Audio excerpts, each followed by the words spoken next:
At the gate of the condominium where the Valdivias lived, there was information that all employees had been released by Maria, the businessman's wife, since May 17th. Apparently, the couple had traveled, the family vehicle having left the condominium in the evening of the same day.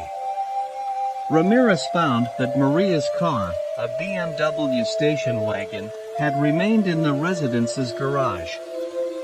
At BMP, Andre Valdivia, Carlos' cousin and private secretary, when asked by the police about the couple's destination, was surprised, claiming to know nothing about Carlos's possible trip.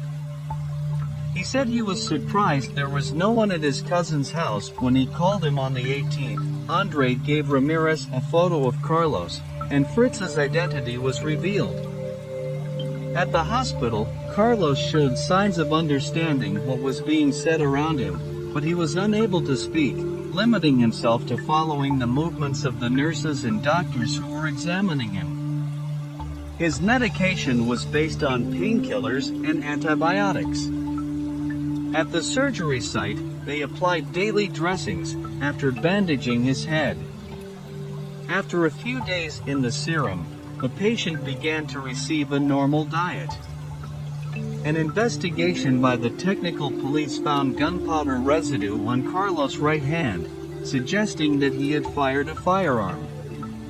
The positive identification of the businessman was immediately communicated to the Cali police headquarters, as well as to Andre Valdivia, who, shortly afterwards, went to the Central Hospital of Mocoa.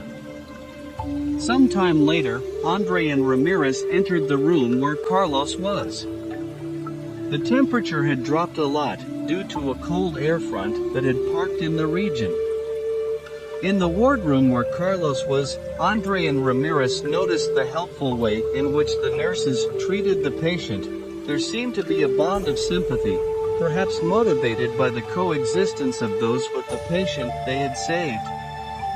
Also present, Dr. Ana had guided Ramirez on the most appropriate approach to the patient's situation.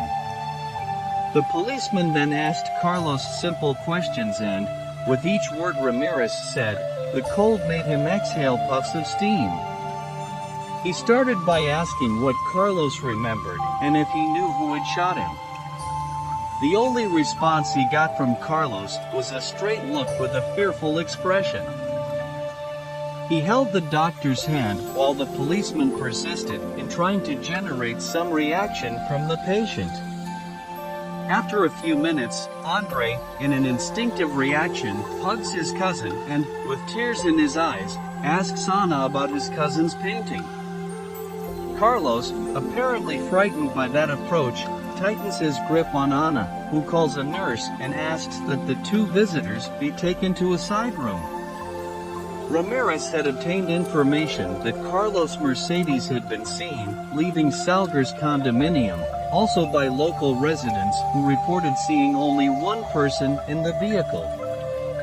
He brought to Ramirez's attention a ticket to the condominium on May 16th. He would be a ticket service provider authorized by Maria Valdivia.